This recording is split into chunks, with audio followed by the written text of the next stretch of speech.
अच्छा, तो soil compaction जो है वो हमारे पास डेंसिफिकेशन ऑफ सॉइल। डेंसिफिकेशन का मतलब ये है कि एक मटेरियल है, वो डेंसिफाई मतलब उसकी डेंसिटी ज़्यादा हो जाए, इंक्रीज़ हो जाए। डेंसिटी हमारे पास जो डेंसिटी का फार्मूला है वो है वेट डिवाइड बाय वॉल्यूम। तो बेसिकली जब वेट इंक्रीज़ होता है, यूनिट वेट, तो उससे density of the material increase होती है। तो कंपैक्शन में हमारे पास क्या होता है, ये एयर पार्टिकल्स जो होते हैं वो एक्सपेल हो जाते हैं, जो निकल जाते हैं, और उसकी जगह जो है सॉइल मास जो है ले लेता है। इससे दो दो चीज़ें होती हैं। एक तो हमारे पास वॉल्यूम कम हो जाता है सॉइल का, क्योंकि जो एयर पार्टिकल्स उसमें होते हैं वो सारे निकल जाते हैं। उसमें सिर्फ क्या बचता है, अगर कोई वाटर पार्टिकल, क्योंकि वाटर कंप्रेस नहीं हो सकता, क्योंकि वो कंप्रेस करने के लिए हो सकता है लेकिन बहुत ज़्यादा फोर्स रिक्वायर होगी। तो एयर निकल जाएगा और सिर्फ वाटर पार्टिकल्स अगर हैं तो वाटर पार्टिकल्स बच जाएंगे, और जो सॉइल मास हमारे पास होगा वो बच जाएगा। तो इससे हमारे पास वॉल्यूम कम हो जाएगा। डेंसिटी का फार्मूला है कि वेट डिवाइड बाय वॉल्यूम। तो वॉल्यूम और डेंसिटी का जो है वो इनवर्स रिलेशन है। तो अब अगर वॉल्यूम डिक्रीज होगा तो ऑफ कोर्स डेंसिटी इंक्रीज होगी। तो इसको डेंसिफिकेशन ऑफ सॉइल कहते हैं। किसकी वजह से होती है? जो सॉइल में जो एयर होती है हमारे पास, एयर पॉकेट्स जो होते हैं हमारे पास, उसमें एयर्स होते हैं, एयर पार्टिकल्स होते हैं, तो वो निकल जाते हैं। तो उसकी वजह से हमारे पास वॉल्यूम कम हो जाता है सॉइल मटेरियल का, और डेंसिटी ज़्यादा हो जाती है। तो compaction is the application of mechanical energy to a soil to rearrange the particle and reduce the void ratio. Void ratio basically हमारे पास क्या है कि जो हमारे पास सॉइल मटेरियल है उसमें हमारे पास कितने परसेंट वाइड्स हैं। वाइड्स में ऑफ कोर्स हमारे पास एयर प्रेजेंट होती है। तो वॉइड रेशो कम किस लिए होता है? क्योंकि वो वॉइड्स ही ख़त्म हो जाते हैं। जो जिसमें एयर रहता है वो एयर भी चला जाता है, और वॉइड्स जो है बंद हो जाते हैं। उन वॉइड्स की जगह पे क्या आता है, जो सॉइल मास हमारे पास होता है वो आता है। तो इससे हमारे पास हम ये भी कह सकते हैं ना कि रीअरेंजमेंट ऑफ द पार्टिकल हो रही है, क्योंकि पहले जहाँ पे हमारे पास एयर था, अब वहाँ पे और जो सॉइल मास के पार्टिकल्स हैं वो आ गए। तो ये पार्टिकल ऑफ सॉइल मास जो है वो रीअरेंज हो जाते हैं, सही है। और मैकेनिकल मींस के थ्रू, मतलब हमें अपने आप से एनर्जी, मैकेनिकल, जब अगर हम एक्सटर्नल सोर्स से हम एनर्जी प्रोवाइड करें सॉइल को, ये नेचुरल जब तरीके से होता है, नेचुरली जब सॉइल खुद कंपैक्ट होता है due to its own self weight, तो उसको हम कंपैक्शन नहीं कहते। वो फिर हमारे पास आएगा आगे नेक्स्ट लेक्चर में, उसको कंसोलिडेशन कहते हैं। लेकिन जब हम मैकेनिकल एनर्जी के थ्रू हम वो करते हैं, रीअरेंजमेंट ऑफ सॉइल पार्टिकल्स करते हैं, तो उसको हम कंपैक्शन कहते हैं, सही है। तो densification is accomplished by pressing the soil particle together into close state of contact with air being expelled from the soil mass in the process. So क्या होता है डेंसिफिकेशन ऑफ सॉइल कैसे होती है?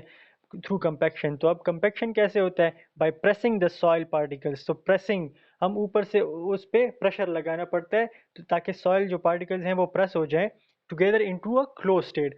पहले हमारे पास सॉइल था लूज स्टेट में। कंपैक्शन जब हम करते हैं तो वो उसको हम बना देते हैं क्लोज स्टेट में, सही है। Of contact with air being expelled. Air क्या हो जाती है? वो खारिज हो, एक्सपेल मतलब खारिज, चले चले जाना। तो एयर जो है हमारे पास निकल जाती है जो सॉइल मटेरियल में होती है from the soil mass in the process. So air expulsion from voids leads to increase in the mass density of the soil. तो mass density इसमें हम जी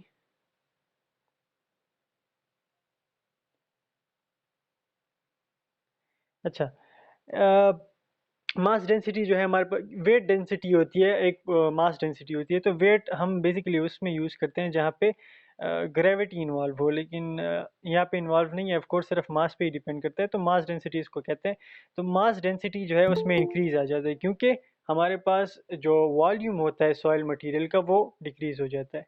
तो इन दोनों का इनवर्स रिलेशन है, डेंसिटी और वॉल्यूम का। तो अगर एक डिक्रीज होगा तो दूसरा इंक्रीज होगा, तो हमारे पास ये मास डेंसिटी ऑफ सॉइल जो है वो इंक्रीज हो जाती है।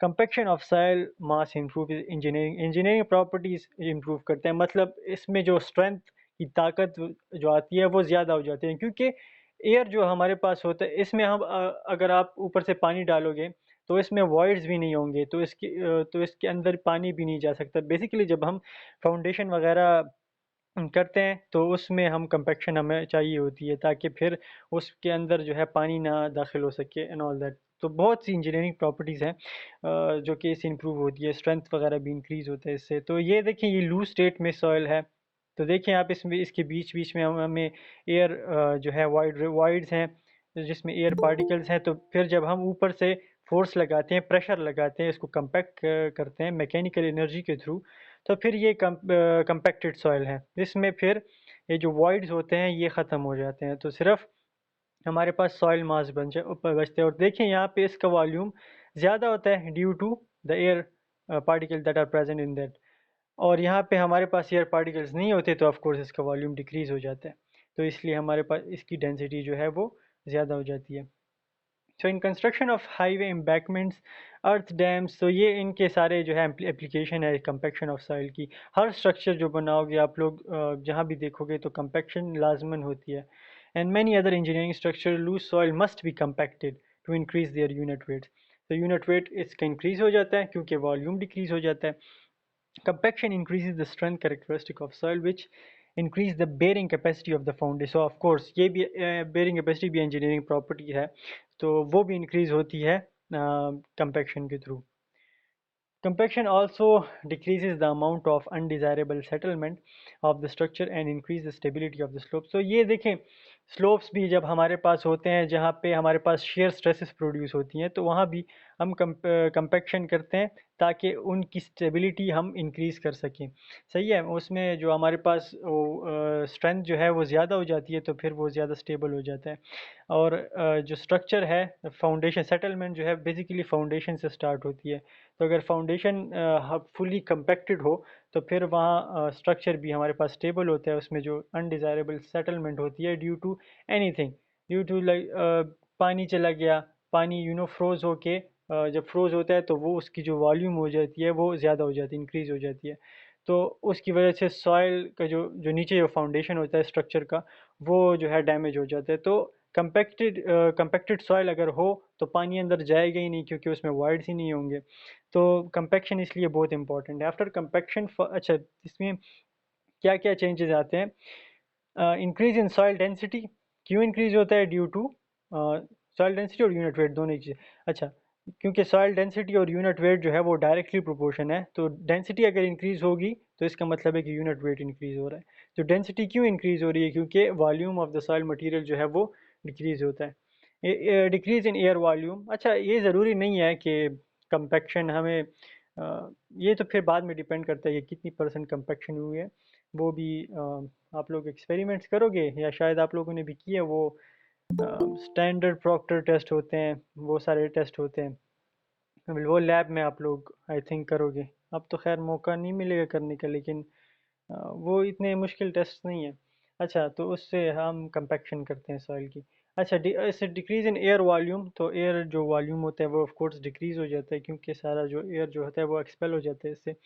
नो चेंज इन, अच्छा, वाटर, मैंने बोला था कि वाटर जो है वो कंपैक्ट नहीं होता, वो नहीं निकल सकता। तो वाटर कंटेंट कंटेंट जितना पहले होगा, जितना लूज स्टेट में होगा, तो जब क्लोज स्टेट होगा कंपैक्टेड स्टेट में, तो उसमें भी वाटर कंटेंट उतना ही होगा जितना पहले था।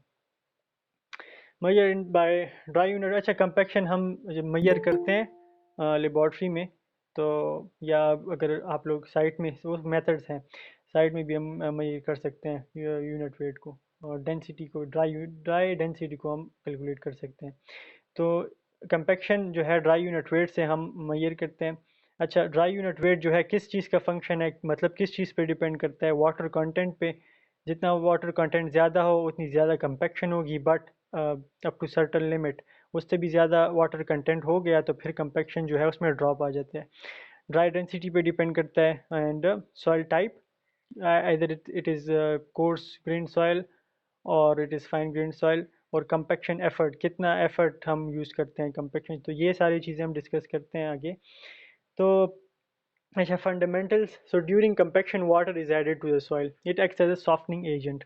सही है, सॉफ्टनिंग एजेंट मतलब ऑन द सॉइल पार्टिकल्स। अच्छा, the soil particles slip over each other and move into densely packed position. अगर तो ये हेल्प करता है बेसिकली, सॉइल वाटर जब हम ऐड करते हैं सॉइल में तो वो सॉइल को वर्केबल बनाता है, उसकी वर्केबिलिटी जो है वो इंक्रीज़ करता है। सही है, तो इसलिए हम ऐड करते हैं, चाहिए नहीं लेकिन हम ऐड करके अपना काम आसान कर सकते हैं, वर्केबल बन सकते हैं सॉइल, तो इसलिए हम ऐड करते हैं। क्योंकि जितना भी पानी आप लोग ऐड कर लो, वाटर तो कम होगा नहीं, सिर्फ जो उसमें एयर प्रेजेंट होगी वो निकलेगा। तो वाटर जो है बिल्कुल चेंज नहीं होता कंपैक्शन से। Dry unit weight during compaction first increases as the moisture content increases. So moisture content आप जितने इंक्रीज करोगे, आपका ड्राई यूनिट वेट जो है वो उतना इंक्रीज होगा। Moisture content eight W, W मतलब मॉइस्चर कंटेंट है। लेट्स से हमारे पास ये कहना है कि लेट्स से हमारे पास मॉइस्चर कंटेंट जीरो है, the moist unit weight is equals to dry unit weight. क्योंकि हमारे पास कोई पानी ही नहीं है उसमें, सॉइल मटेरियल में, तो जितना ही ड्राई यूनिट वेट होगा वही हमारे पास मॉइस्ट यूनिट वेट होगी। या याद रखें, ये जब मॉइस्चर कंटेंट हमारे पास ज़ीरो होता है तो हमारे पास मॉइस्ट यूनिट वेट और ड्राई यूनिट वेट जो है वो इक्वल होती है एक दूसरे को, यहाँ से यहाँ पे। अच्छा, when the moisture content gradually increased, तो लेट्स से अब ज़ीरो था पहले, अब ग्रेजुअली मतलब थोड़ा थोड़ा इंक्रीज कर रहे हैं। And the same compaction effort, मतलब एक लेट्स से हम 25 ब्लोज लगा रहे हैं एक सॉइल मटेरियल पे, तो at moisture content equal to zero, तो वही 25 ब्लोज हम मॉइस्चर कंटेंट को इंक्रीज करने के बाद भी वही लगा रहे हैं। तो उसमें चेंज क्या आएगा, the weight of soil solid in the unit volume gradually increases. तो जो सॉइल सॉलिड का वॉल्यूम होगा वो इंक्रीज हो जाएगा ग्रेजुअली, थोड़ा थोड़ा, जितना आप लोग मॉइस्चर कंटेंट ऐड करोगे उसके साथ साथ इंक्रीज होगा। ये देखें, यहाँ पे ये एक्स एक्सिस पे हमारे पास है मॉइस्चर कंटेंट, ये वाई एक्सिस पे हमारे पास मॉइस्ट यूनिट वेट। तो हमारे पास जब ये मॉइस्चर कंटेंट ज़ीरो होगा तो ये मॉइस्ट यूनिट वेट जो है ड्राई यूनिट वेट के इक्वल होगा। तो फिर जब ये देखें, हम ग्रेजुअली मॉइस्चर कंटेंट इंक्रीज़ करते हैं, तो ग्रेजुअली इसका ये जो मॉइस्ट यूनिट वेट की वैल्यू है ये भी इंक्रीज़ होती जाएगी इस तरह। तो एक पॉइंट आएगा, ये वाला पॉइंट आएगा जहाँ पे हम अगर और पानी ऐड करें और मॉइस्चर कंटेंट ऐड करें, तो उसका जो मॉइस्ट यूनिट वेट है वो डिक्रीज होने लगेगा। तो ये इसलिए होता है क्योंकि जब सॉइल होता है हमारे पास, उसमें पानी डालते डालते एक टाइम आता है कि वो सैचुरेटेड सॉइल बन जाता है, उसमें फिर और पानी नहीं आता। तो फिर वो जब और पानी ऐड करे वो कहाँ जाएगा, तो वो सॉइल की जगह पकड़ लेता है। तो फिर उसकी वजह से हमारे पास जो मॉइस्ट यूनिट है वेट है वो डिक्रीज हो जाता है, उसकी स्ट्रेंथ जो है वो डिक्रीज हो जाती है। इसलिए हम साइड पे करते इस यहाँ वाले यहाँ तक मॉइस्चर कंटेंट को हम कहते हैं ऑप्टिमम मॉइस्चर कंटेंट। ऑप्टिमम मतलब नॉर्मलाइज्ड, इससे अगर ज़्यादा होगा तो इसकी प्रॉपर्टीज़ इफेक्ट होंगी, इनवर्सली इफेक्ट होगी, मतलब स्ट्रेंथ वगैरह सब कुछ डिक्रीज होगा यहाँ पे। तो यहाँ तक हम इंक्रीज कर सकते हैं। तो फिर ये बाद में टेक्निक्स फार्मूलाज वगैरह होते हैं कि जिससे हम ऑप्टिमम मॉइस्चर कंटेंट जो है ओएमसी जिसको कहते हैं वो हम फाइंड करते हैं। उससे ज़्यादा फिर हम पानी नहीं प्रोवाइड करते हैं साइड में भी। अच्छा, द यूनिट, अच्छा तो फिर हम हमारे पास क्या होगा, ये यूनिट वेट लेट से W1 पे, पहले W जो है ज़ीरो था मॉइस्चर कंटेंट, फिर moisture content equals to W1।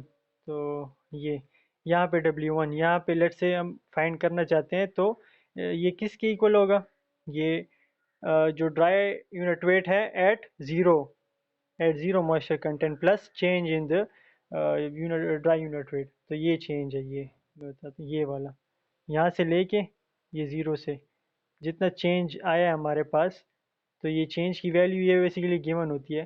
तो फिर ये चेंज की वैल्यू भी ऐड करोगे यहाँ W1 तक, फिर W2 तक, यहाँ से चेंज आएगा यहाँ तक, यहाँ से लेके यहाँ तक, तो फिर वो भी ऐड करोगे। तो बेसिकली ऐसे calculate, but W equal to zero पे ये याद रखें कि मॉइस्ट यूनिट वेट जो है वो ड्राई यूनिट वेट के इक्वल होगा। तो कंपैक्शन किस चीज़ पे डिपेंड करते हैं, कौन कौन से फैक्टर्स हैं, तो first of all, first water content पे बहुत ज़्यादा डिपेंड करता है। Then degree of saturation, type of soil, amount of compaction and method of compaction.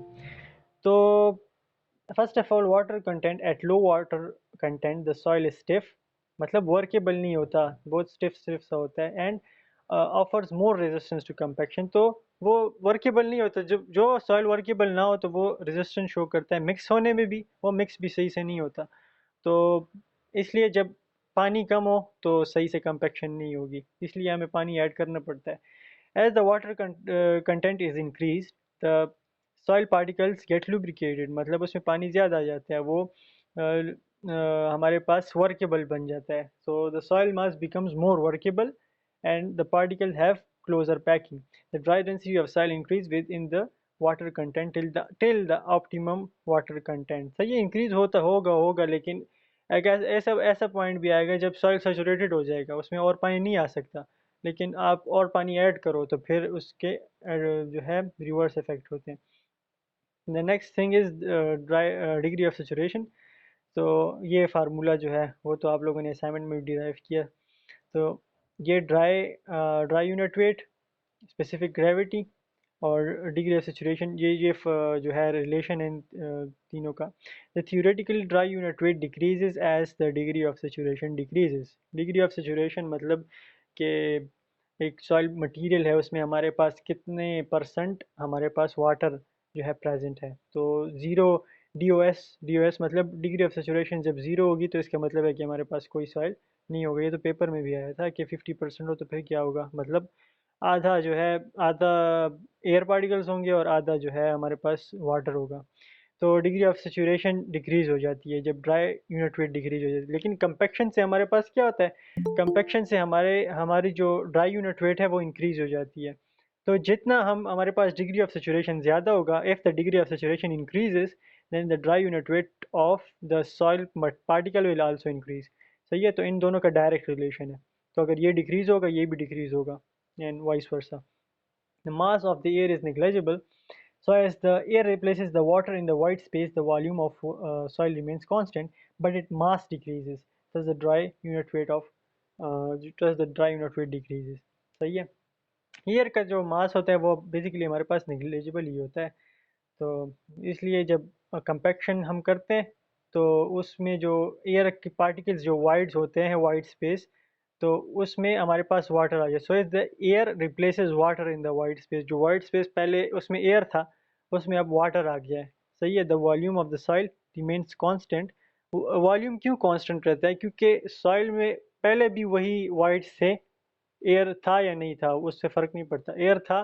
सही है, कंपैक्शन हो गई, एयर चला गया, लेकिन वो वाइड्स अभी भी हैं, उस वाइड्स में अभी वाटर पार्टिकल्स हैं. तो वॉल्यूम वही रहेगा, लेकिन जो बट इसका जो मास होगा वो डिक्रीज हो जाएगा. Thus the dry unit wait जो उसका होता है वो भी डिक्रीज हो जाएगा. अच्छा, with decrease in degree of saturation dry density decrease होती है. तो ये बेसिकली ग्राफ्स हैं, एक तीन सॉइल के ग्राफ्स हैं. फर्स्ट सॉइल है हमारे पास जिसकी डिग्री ऑफ सेचुरेशन है 100%, मतलब सॉइल है फुल, सॉइल जो है वो फुली सेचुरेटेड है. फुली सेचुरेटेड मतलब इसमें कोई जो सारे वाइड्स हैं, सारे सारे के सारे वाइड्स में हमारे पास जो है वाटर है, कोई एयर पार्टिकल वगैरह प्रेजेंट नहीं है.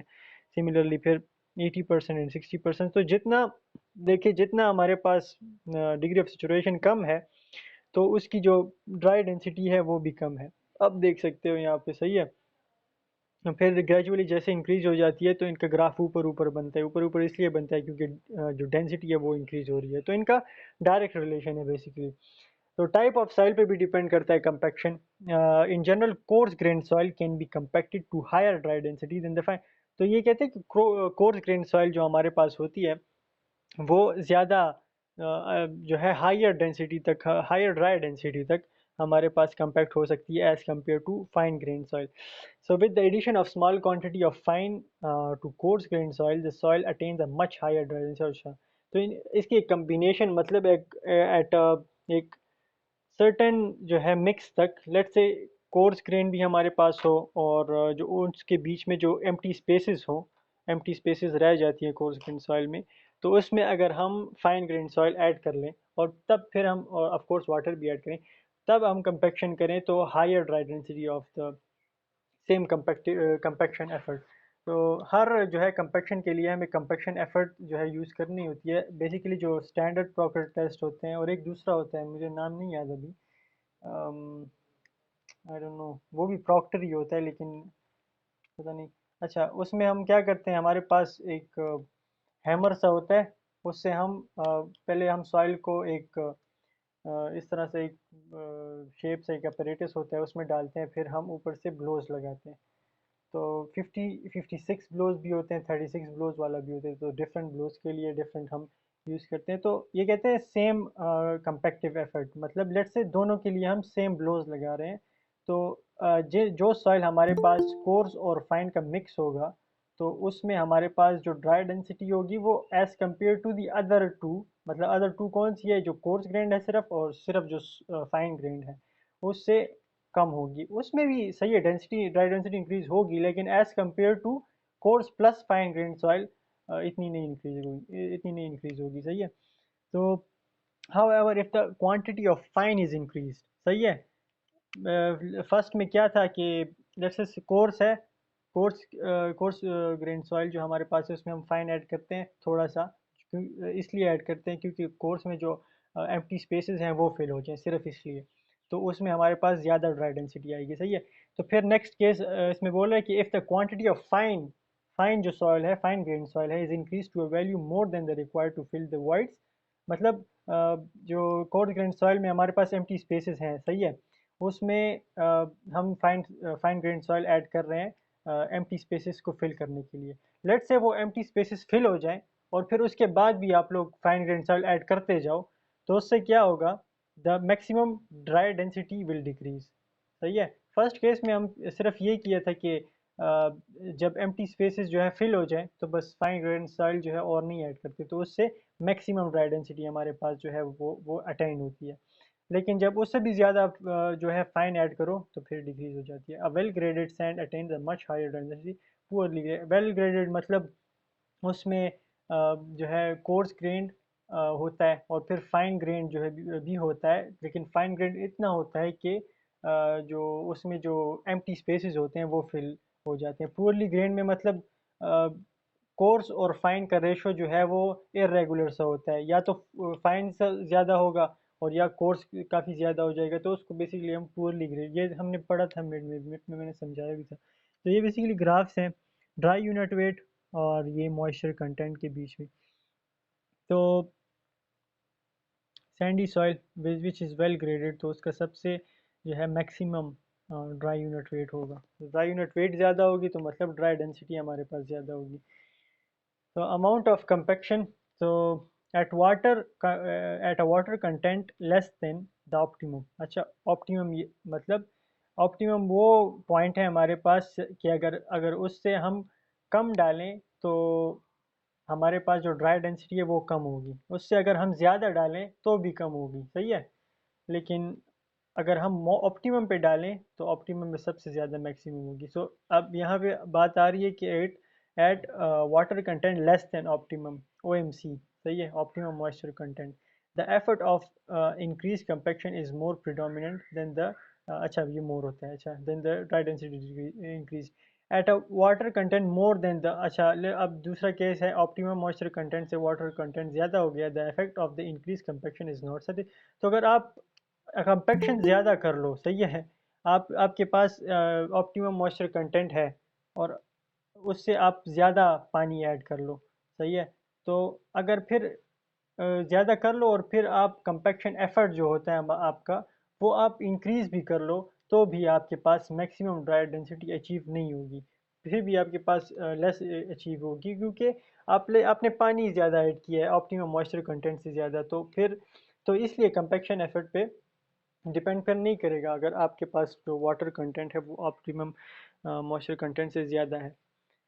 तो graduate let's say first of all हमारे पास ज़ीरो है, सही है, ज़ीरो मॉइस्चर कंटेंट, कोई मॉइस्चर कंटेंट नहीं है, तो उसमें तो हमारे पास जो वर्केबल नहीं होगा, स्टिफ होगा सॉइल, और मॉइस्ट यूनिट वेट जो हमारे पास हुआ है इक्वल होगा ड्राई यूनिट वेट के। फिर हम ग्रेजुअली इंक्रीज़ कर रहे हैं, तो ग्रेजुअली इंक्रीज़ करने से हमारे पास मॉइस्चर कंटेंट हम इंक्रीज़ कर रहे हैं, तो हमारे पास ड्राई डेंसिटी जो है वो इंक्रीज़ होती जाएगी, इंक्रीज होती जाएगी gradually gradually up to when the optimum moisture content is achieved. तो ऑप्टिमम मॉइस्चर कंटेंट अचीव हो जाता है, फिर अगर उससे ज़्यादा आप लोग मॉइस्चर कंटेंट और ऐड करोगे तो फिर डिक्रीज आएगा ड्राई डेंसिटी में और ड्राई यूनिट वेट में। As a compaction effort is increased, the maximum dry unit weight of the compaction also increase। तो ये भी डायरेक्टली रिलेटेड है, compaction effort जितना ज़्यादा करोगे तो ड्राई यूनिट वेट आपके पास ज़्यादा, तो डायरेक्टली रिलेटेड, कम करोगे तो फिर कम। increase the optimum moisture content is decreased to some extent। सही है, क्योंकि उसमें वॉइड हमारे पास कम हो जाए। तो ये ऑप्टिमम मॉइस्चर कंटेंट जो होता है ये चेंज होता रहता है। सही है, डिफरेंट सॉइल के लिए डिफरेंट होता है, ये सब के लिए सेम नहीं होता। तो सब सॉइल के लिए इसको हमें कैलकुलेट करना पड़ता है। तो इसका अलग डिफरेंट मेथड है जिससे हम कैलकुलेट करते हैं, लेकिन अब वो हम डिस्कस नहीं करेंगे यहाँ, वो लैब्स वगैरह में होता है। अच्छा, तो ये देखिए ब्लोज है हमारे पास इस लेयर पे, ये जो ग्राफ बना है पहला वाला, इसमें हमारे पास 50 ब्लोज पर लेयर। अच्छा, जो स्टैंडर्ड वो प्रॉक्टर टेस्ट हमारे पास होते हैं उसमें हमारे पास 3 या 5 इस तरह के लेयर्स होते हैं। तो हर लेयर में हमें 50 ब्लोज या 36 ब्लोज इस तरह के ब्लोज हमें हर जो है लेयर को लगाने होते हैं हैमर से। तो ये देखिए 50 ब्लोज, एक लेयर पे हमने 50 ब्लोज दिए तो उन उसका ड्राई डेंसिटी ज़्यादा होगा एज़ कम्पेयर टू 30 ब्लोज पर लेयर, 25 ब्लोज पर लेयर, 20 ब्लोज पर। तो जितने ब्लोज कम दोगे उतना जो हमारे पास ड्राई यूनिट वेट जो है डिक्रीज होता जाएगा। ड्राई यूनिट वेट क्या है? कंपैक्शन को डिफाइन कर रहा है। पहले हमने बताया था कि कंपैक्शन हम किससे मेजर करेंगे? ड्राई यूनिट वेट से। तो ड्राई यूनिट वेट जितना ज़्यादा होगा उतनी मतलब ज़्यादा कंपैक्शन हो रही है सॉइल की। अच्छा, इनसाइटू मतलब साइड पे जो हम डेंसिटी, इसको रिलेटिव डेंसिटी भी कहते हैं। सही है, फील्ड में in field compaction is measure by. तो फील्ड में हम कैसे कंपैक्शन को मेजर करते हैं? तो वो हम रिलेटिव डेंसिटी या इनसाइटू डेंसिटी से हम जो है वो कैलकुलेट करते हैं। ये है ratio between the dry density of soil in field. तो ड्राई डेंसिटी हम कैसे फाइंड करेंगे सॉइल की फील्ड में? तो इसके 3 मेथड्स हैं, वो आगे आ रहे हैं। Through maximum dry density of soil in lab, और लैब में जो आप लोगों ने जो प्रॉक्टर टेस्ट से बेसिकली फाइंड करते हैं जो ब्लोज दे के, तो वो फील्ड में जो डेंसिटी है divided by maximum dry density at the lab. तो lab field divide by lab, इसका रेशो लोगे तो हमारे पास रिलेटिव डेंसिटी आ जाएगी। तो ये आप लोग का बेसिकली असाइनमेंट नंबर 3 है। ये 3 मेथड्स हैं, core cutter test, sand cone method and California CBR test जो है।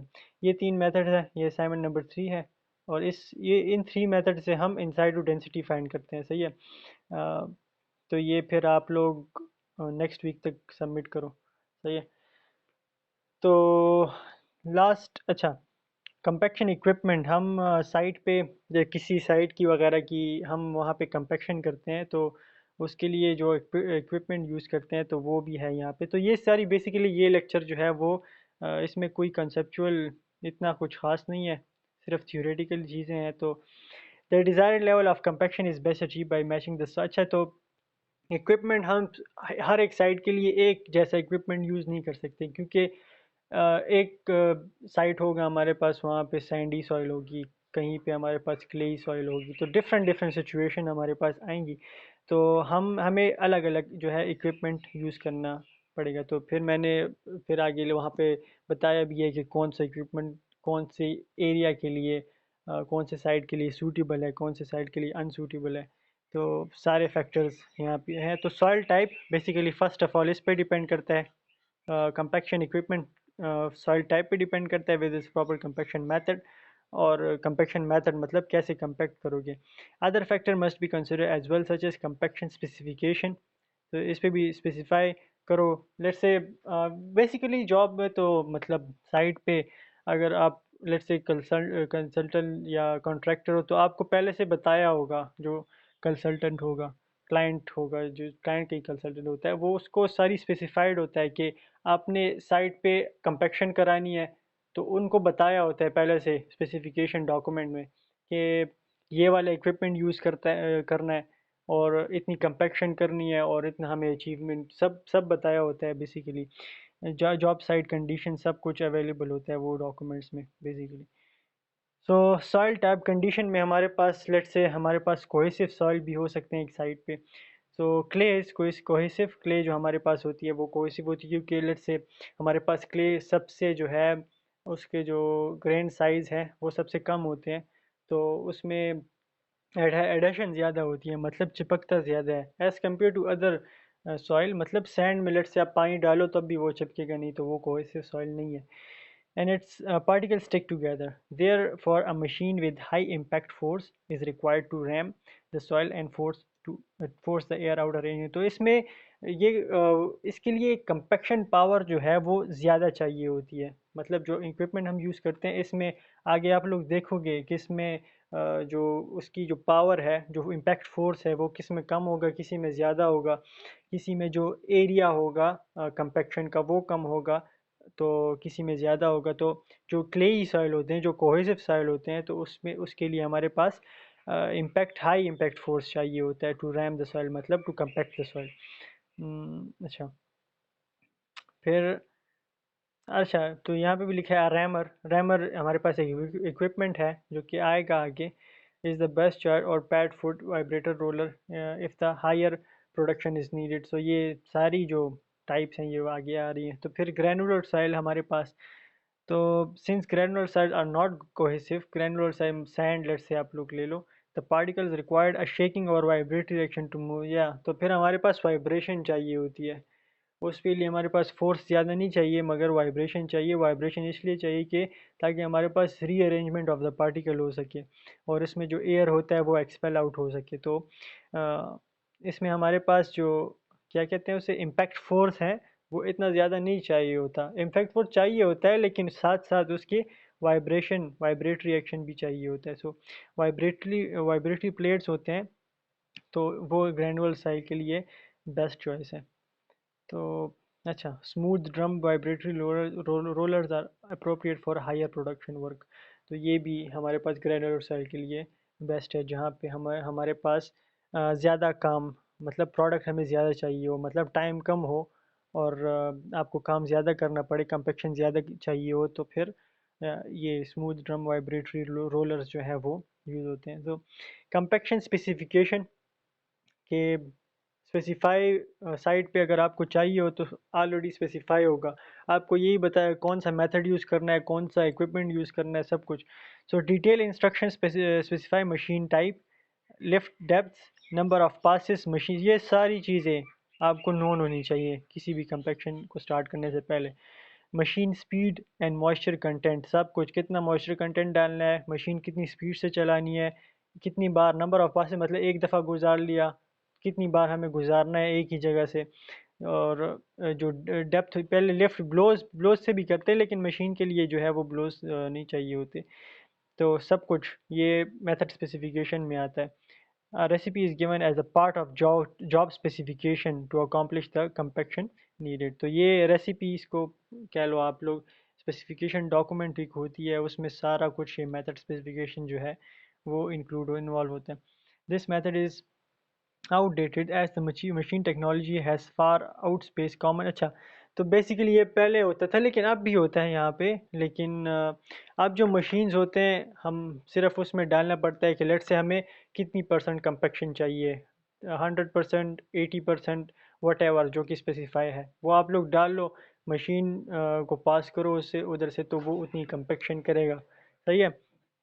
तो फिर हमारे पास एंड रिजल्ट स्पेसिफिकेशन भी, जो स्पेसिफिकेशन डॉक्यूमेंट हमारे पास होती है उसमें मेंशन होती है। तो बेसिकली ये सारी चीज़ें क्यों इंपॉर्टेंट है, क्योंकि साइट में अगर आप लोग करोगे तो ये सारी चीज़ें, लेट से आपको खुद किसी से करवानी है तो ये सारी चीज़ें आपको आपने स्पेसिफाई करनी होती है, क्योंकि ये अगर एक भी चीज़ आपसे मिसिंग हो जाए तो फिर उससे कंट्रैक्टर जो होता है वो फ़ायदा उठा सकता है। लेट से आप लोगों ने मशीन टाइप जो है नहीं दी, सही है, मशीन टाइप, तो वो किसी भी मेथड से कुछ भी यूज़ करके आपको एंड रिज़ल्ट तो वही देगा, लेकिन मशीन का जो ख़र्चा है वो लेके खुद मशीन यूज़ नहीं करेगा। तो ये सारी जो स्पेसिफिकेशन है ये काफ़ी इम्पोर्टेंट है। एंड रिज़ल्ट स्पेसिफिकेशन आपको उसको बताना होगा स्पेसिफिकेशन डॉक्यूमेंट में कि मुझे इतनी स्पेसिफिकेशन चाहिए and all that. Most flexibility in determining the best most economical method of meeting the required specification. तो और आपको कंसल्टेंट जो होता है बेसिकली उसका ये काम होता है कि क्लाइंट के लिए, क्लाइंट जो स्पेसिफिकेशन जो काम करा रहा है तो उसके लिए एक इकोनॉमिकल मेथड जो है वो जो है सजेस्ट करे, allowing the contractor to take the advantage of the latest technology available. सही है। तो जो मशीन या वट आप लोग जो है वो स्पेसिफिकेशन डॉक्यूमेंट में लिखोगे तो वही कंट्रैक्टर को फिर यूज़ करना होगा, सही है। वो बाउंड हो जाएगा। अगर आप लोग नहीं लिखोगे, लेट्स से कोई क्लाइंट है वो नहीं लिख रहा, तो फिर कंट्रैक्टर कुछ भी यूज़ कर सकता है अपने प्रॉफिट। और यहाँ के कंट्रैक्टर तो बहुत ही अलग लेवल के हैं। अच्छा, तो following are the compaction equipments. तो ये इक्विपमेंट्स है हमारे पास: smooth wheel roller, pneumatic roller, sheep foot rollers, vibrating drum, और smooth wheel roller, vibrating plate और रैमर है हमारे पास।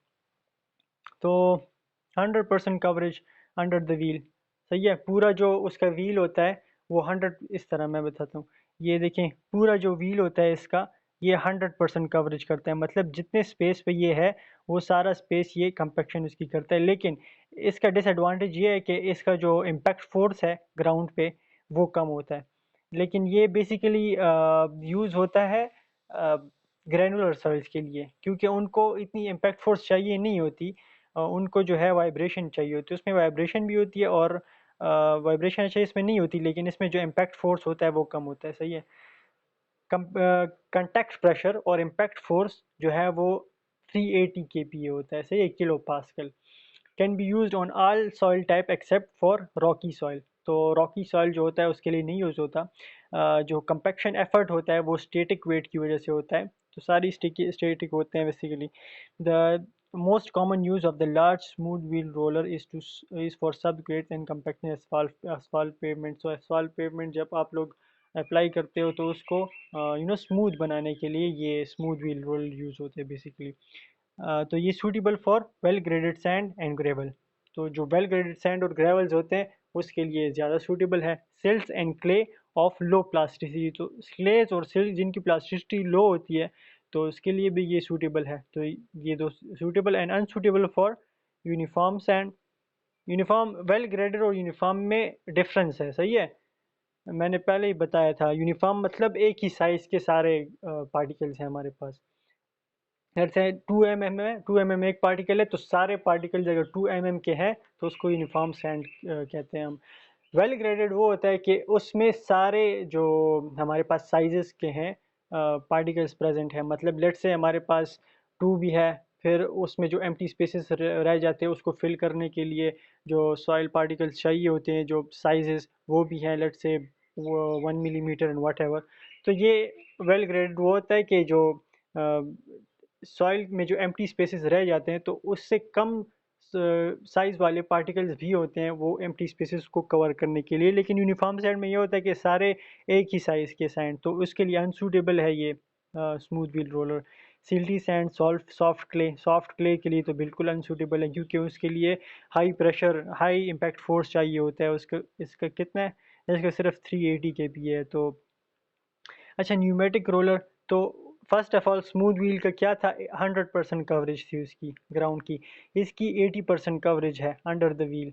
और इसका कवरेज कम है, लेकिन कवरेज कम होने की वजह से इसका जो कंटेक्ट प्रेशर होता है वो इंक्रीज हो जाता है। मतलब ये देखिए, ऑलमोस्ट जो है आप लोग कह लो कि डबल हो गया, 380 से 700 किलो पास्कल हो गया।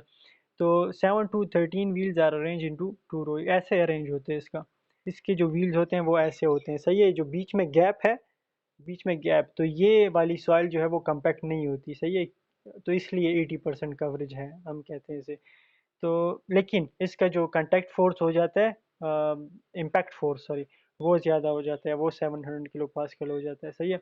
तो या इसके जो व्हील्स होते हैं या तो वो 7 होंगे या 13 होंगे। दो टाइप की न्यूमेटिक रोलर्स हैं और वो 2 रो में अरेंज होते हुआ हुआ करती हैं, सही है।